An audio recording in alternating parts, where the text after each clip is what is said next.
Do you ever wonder who you are without all the roles you play?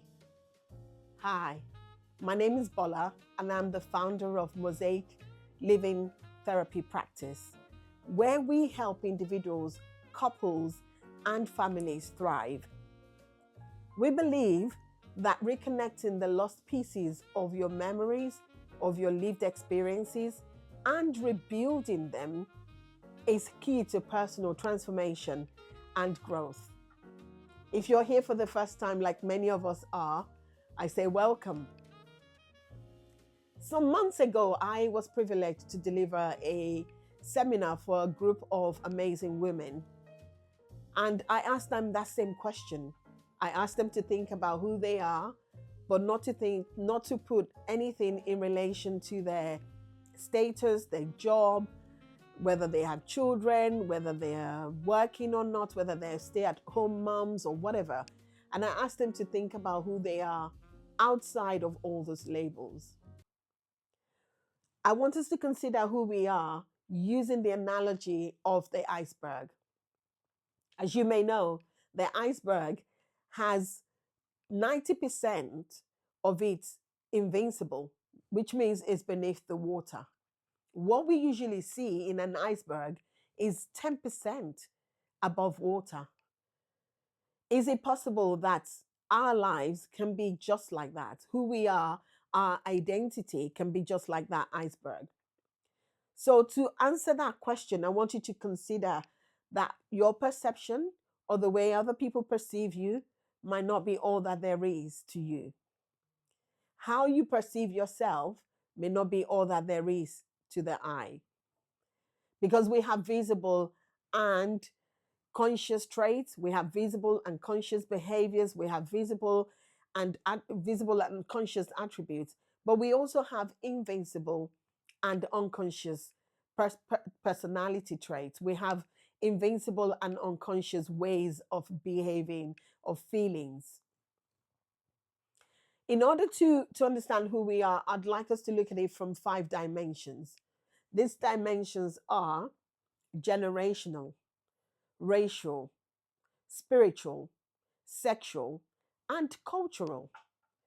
I'm sure it's not that we could have more than that, but let's stick with these 5 dimensions. And I want to begin by looking at your generational identity, because your nurturing does affect your nature.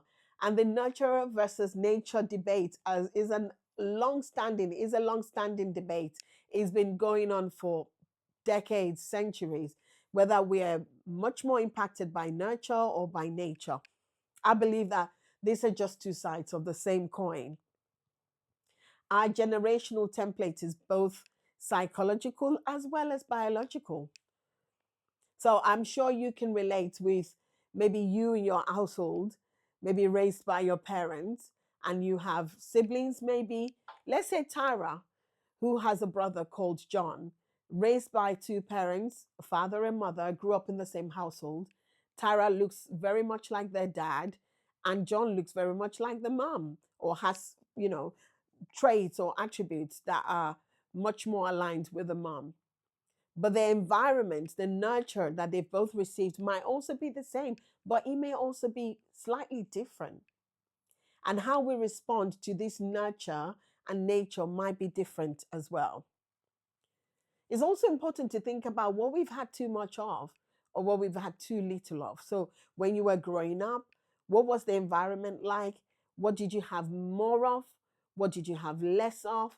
What were some of the things that were passed down from your parents, other than the genetics, of course, that you can trace back to your generational inheritance? Even our emotional inheritance, how we are in our emotional disposition, this can also all be part of our generational template. Perhaps you were raised in an environment where people spoke quietly, and then you grew up not liking too much noise or chaos. And so you like very quiet, very simple, very peaceful environment. Or maybe somebody else grew up in an environment where there was often a lot of noise, a lot of verbosity, and they also grew up maybe loving crowd and noise and parties and None of this is wrong or right. It's just the way we've been nurtured. So I want you to think about your nurture. In bringing that together, I'd like you to reflect on this question. How has your upbringing affected you positively and negatively? Now let's move to racial. Let's move to your racial identity. When were you first aware of your race? For me, growing up in Nigeria, Lagos, Nigeria, I never really had to consider what my race was. I just knew that I am, or I was, or I still am anyway. There was never, growing up in Nigeria, in Lagos, Nigeria, I never had to consider what my race was. My early formative years was in Nigeria, and I grew up in a place where most people looked like me. Of course, we had immigrants, we had people from all parts of the world, but the majority of people I lived with and I was surrounded by were people who looked like me. So I never had to really consider what my race is. So when were you first aware of your race? Race and belonging informs our sense of self, how we view ourselves, how we carry ourselves, how we believe, what we believe about ourselves, and how we perceive other groups, including our own. I can tell you many stories about what I think about being a Black Nigerian woman who is also British. Similarities does not infer sameness, though, because sometimes we can naively think that because we look like each other, that we come from the same area, that we can assume that we all are the same. So similarities does not imply sameness. Even cultures that have similarities, or people that come from the same background, can often think that everybody's culture is the same. So one race does not exhibit a defined set of traits and values, especially in a globalized world that we live in currently. So I'd like to challenge the naivety we might have around race, because sometimes it's very possible for us to distance ourselves from our race. And especially if you're multiracial, it's very easy to think, what's my race? And there could be tensions even in considering your racial identity. Our race is a core part of who we are. So your race is a core part of you. And it is important that we also consider what that means from a positive stance, but what that might also mean. What dilemma do we carry from our racial background and experience? And what strengths do we carry with our racial background? We also need to consider that we might need to confront some aspects of our racial identity and background. Maybe something that we've not wanted to confront before. Gently confronting the denial of the pivotal power of race.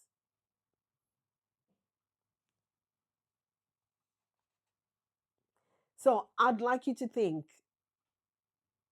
in this section about your racial identity. What feelings come up for you about your racial identity? Now let's look at sexual. Your sexual identity, your sexual template. Let's look at what that means and what that looks like. Sex is a thing that lots of people struggle to talk about. We all have a sexual identity and template informed by our experiences, informed by our upbringing, by nurturing, by the way we think, the way we've been socialized. And regardless of what generation you're in, whether you're baby boomer, whether the uh, you know millennials, Gen Z, or Alpha, it doesn't matter. People struggle to talk about their sexual lives.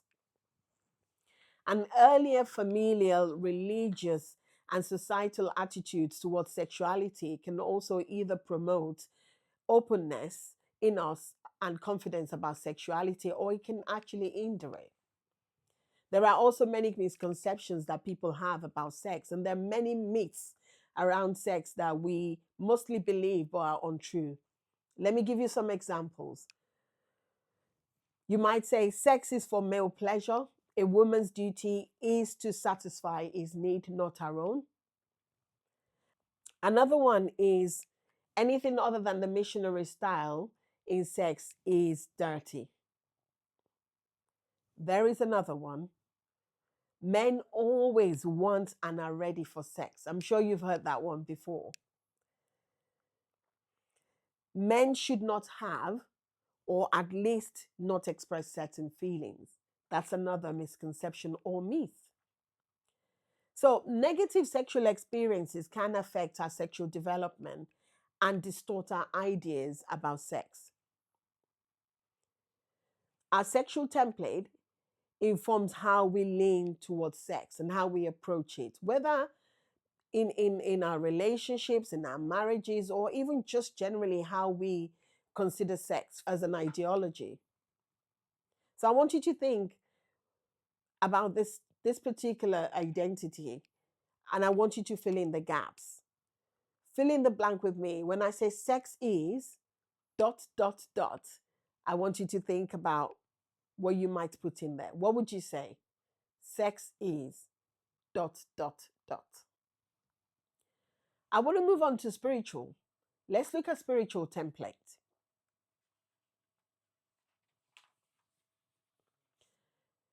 We are in an era, I would say since COVID, we've been thrust into this era where people are trying to reconnect with their spirituality.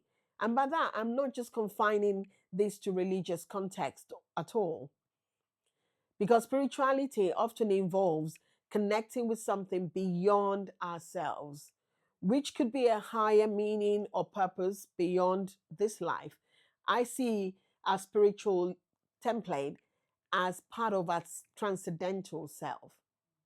So when I'm talking about spirituality, I'm thinking about you thinking beyond yourself, regardless of your tenets or belief. This is because, why is this important? This is important because spirituality affects how we think we should live our lives.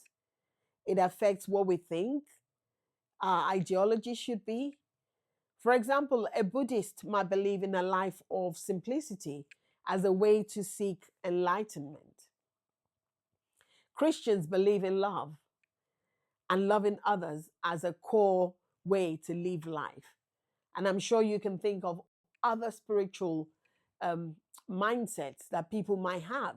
Maybe the love of nature or preservation of nature. So our spirituality influences our values and how we orientate ourselves around the world. Your spirituality affects how you think you should see yourself. It informs how you see others. It even informs how we see our planet, how we relate with animals, how we relate with other parts of our planet Earth. So think of your spiritual identity. And would you say you are spiritual or not? And how does it influence your thoughts, your ideas, your decision making, even?